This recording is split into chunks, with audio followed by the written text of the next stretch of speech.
मनोज गौतम नगर शहर में रहता था और गौतम नगर की ही एक सॉफ्टवेयर कंपनी में काम किया करता था। एक दिन की बात है, मनोज अपनी सॉफ्टवेयर कंपनी में बैठा काम कर रहा होता है और काम करते हुए बीच बीच में मुस्कुराने लगता है कि तभी उसका दोस्त विशाल आता है और मनोज को यूं मुस्कुराता देख उससे बोलता है, भाई क्या बात है जो काम करते करते यूं मुस्कुराए जा रहे हो? और ये बार बार फोन में किसकी फोटो देख रहे हो? यार गांव से माँ का फोन आया था, उन्होंने मेरे लिए एक लड़की देखी है और उससे शादी करने के लिए मुझे 2 दिन के बाद गांव बुलाया है और फोन में उस लड़की की फोटो भी भेजी है। अच्छा जी, तो ये बात है, इसीलिए जनाब इतना मुस्कुरा रहे थे। वैसे अभी फोटो में तो बहुत ही सुंदर लग रही है। तो फिर कब निकल रहे हैं हम दोनों गांव के लिए आपकी दुल्हन लाने? हम दोनों? भाई हम दोनों। ठीक है, तू भी चल लेना। यार मेरा तो मन है कि मैं आज रात को ही बस से गांव के लिए निकल जाऊं, पर माँ ने फोन पर कहा है कि 2 दिन बाद अमावस की काली रात है और उस काली रात को एक खूंखार भेड़िए की आत्मा भटकती है, इसीलिए मैं 2 दिन के बाद गांव आऊं। अरे यार तू शहर में रहकर भी इन बेकार की बातों पर यकीन करता है? भाई अब तो चाहे काली रात हो या डरावनी रात, हम दोनों दोस्त तो अब कल सुबह ही गांव के लिए निकलेंगे और तुम्हारी दुल्हनिया को लेकर ही वापस आएंगे। हाँ। फिर अगले ही दिन मनोज और विशाल बस से गांव के लिए निकल पड़ते हैं। गांव पहुंचते हुए रात हो जाती है। मनोज विशाल से कहता है, यार विशाल, हम दोनों को यहीं उतरना होगा, आगे जंगल है, हम दोनों को उसी रास्ते से गांव पहुंचना होगा। जंगल का रास्ता गांव का सबसे शॉर्टकट रास्ता है। फिर वो दोनों बस से उतरकर जंगल के रास्ते से जाने लगते हैं। यार आज आसमान में ना जाने ये कैसी डरावनी काली घटाएं छाई हुई हैं। मुझे तो कुछ ठीक नहीं लग रहा है, और वैसे भी माँ ने कहा था कि अमावस की रात को मैं गांव ना आऊं। अरे यार कितनी तो मस्त हवा चल रही है और तुझे डर लग रहा है। चल ना मनोज, कुछ देर इस घने पेड़ के नीचे आराम करते हैं। ऐसे बोलते ही विशाल एक पेड़ के नीचे लेट जाता है और लेटते ही उसकी आंख लग जाती है। फिर कुछ ही देर में पूरे आसमान में काली घटाएं छा जाती हैं। हे भगवान, मुझे तो बहुत डर लग रहा है और ये विशाल है कि आराम से इस घने जंगल में सो रहा है। मनोज के ऐसे बोलते ही जंगल में अजीबोगरीब आवाजें आने लगती हैं कि तभी काली परछाई वाला भेड़िया मनोज के पास आता है और डरावनी आवाजें निकालने लगता है। मनोज भेड़िए की काली परछाई को देखकर वहाँ खड़ा थर-थर कांपने लगता है। इससे पहले मनोज कुछ कर पाता, उससे पहले भेड़िया मनोज के शरीर में प्रवेश कर जाता है और देखते ही देखते मनोज भी एक भेड़िए के रूप में बदलने लगता है। उसके शरीर पर बाल आने लगते हैं, नुकीले बड़े दांत और लंबे नाखून निकलने लगते हैं। कुछ देर में मनोज पूरी तरह भेड़िया बन जाता है और हंसते हुए बोलता है, बहुत दिनों से लोगों का गरम गरम ताजा ताजा खून नहीं पिया। आज इस लड़के का शरीर पाकर मैं अपनी प्यास बुझाऊंगा। तभी विशाल मनोज को भेड़िया बनता हुआ देख लेता है और बोलता है, अरे मर गया, अरे मर गया। अरे ये मनोज तो सच में एक भेड़िया बन गया है। इसका मतलब भटकते हुए भेड़िए की आत्मा इस मनोज के शरीर में चली गई है। अरे वाह, क्या बात है, मेरा शिकार खुद ही मेरे पास आ गया है। अब तो मैं तुझे नहीं छोड़ूंगा। इतने खून से मेरा क्या होगा? इससे तो मेरा एक दांत भी गीला नहीं हुआ। ऐसे बोलकर भेड़िया अपने शिकार की तलाश करता हुआ जंगल से बाहर सड़क पर आ खड़ा होता है कि तभी उसकी नजर पास आ रही एक बस पर पड़ती है। जैसे ही वो बस पास आती है, भेड़िया उस बस पर हमला कर देता है और डरावनी आवाज निकालते हुए बोलता है, अरे वाह रे वाह, आज तो मेरे मजे ही आ गए।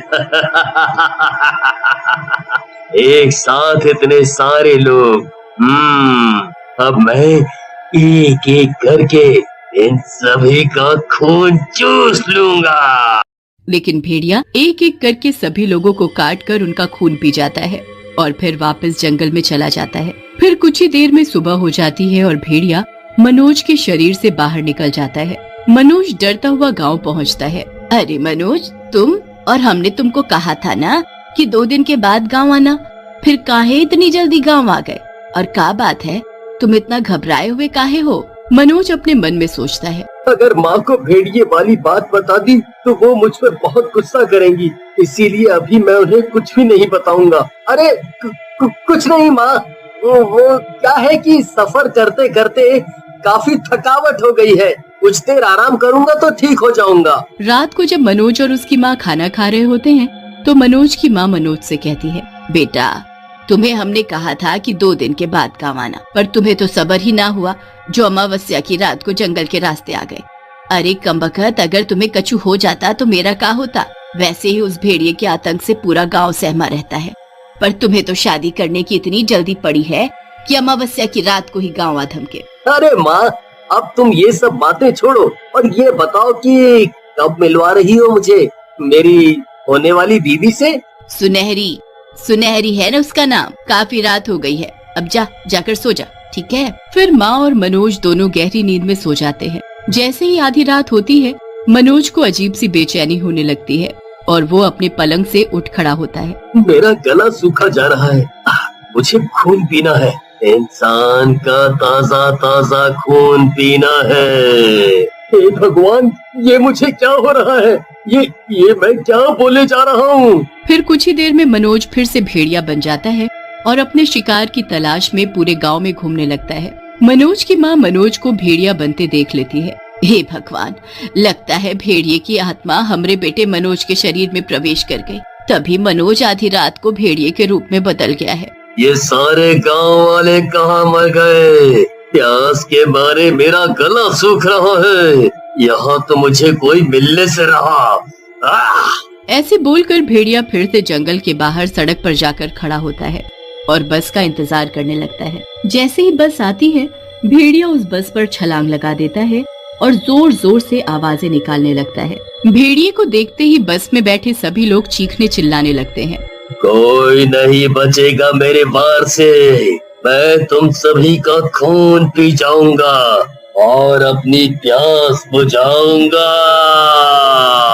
ऐसे बोलते ही भेड़िया सभी को मारकर उनका सारा खून पी जाता है और सुबह होते ही भेड़िया मनोज के शरीर से बाहर निकल जाता है। मनोज घर जाकर अपनी माँ को भेड़िए वाली सारी बात बताता है। बेटा तुम चिंता मत करो, सब ठीक हो जाएगा। ऐसे बोलकर माँ मनोज को लड़की दिखाने ले जाती है। मनोज और सुनहरी एक दूसरे को देखते ही पसंद कर लेते हैं। माँ सुनहरी के पास जाती है और बोलती है, बेटी तुम्हें मनोज पसंद तो है ना? जी माँ जी, पर क्या बात है, आप काफी परेशान लग रही हैं। बेटी मैं तुम्हारे साथ धोखा नहीं कर सकती। फिर माँ सुनहरी और उसके पिता को भेड़िए वाली सारी बात बता देती है। मैं अपने बेटे को ना खो दूं, इस डर से ये भेड़िए वाली बात मैंने किसी को नहीं बताई।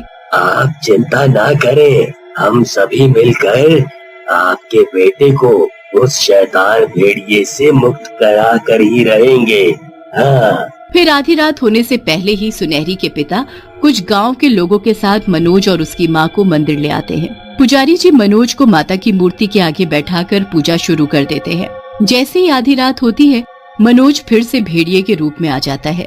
ऐ शैतान भेड़िए, मैं जानता हूँ कि तू वही है जिसने बेचारे कई लोगों का खून पीकर उन्हें मार डाला, पर इस बार तू नहीं बचेगा। जब तक तू मनोज का शरीर छोड़कर कहीं दूर नहीं चला जाता, तब तक मैं ये गंगा जल तेरे ऊपर ऐसे ही छिड़कता रहूंगा। भेड़िया गुस्से में आकर जोर जोर से डरावनी आवाजें निकालने लगता है। वहाँ थाली में रखा लाल सिंदूर अपने हाथ में लेकर भेड़िए के ऊपर फेंक देते हैं। भेड़िए के शरीर पर माता का सिंदूर पड़ते ही भेड़िया दर्द से कराहने लगता है और देखते ही देखते वे मनोज के शरीर से बाहर निकल जाता है। अब तो मैं इसी मंदिर में अपने बेटे मनोज की शादी सुनहरी से करवाऊंगी। फिर मनोज और माँ पुजारी जी और सुनहरी के पिता का धन्यवाद करते हैं और अगले ही दिन मनोज की माँ और सुनहरी के पिताजी खुशी खुशी गांव के मंदिर में मनोज और सुनहरी की शादी करा देते हैं।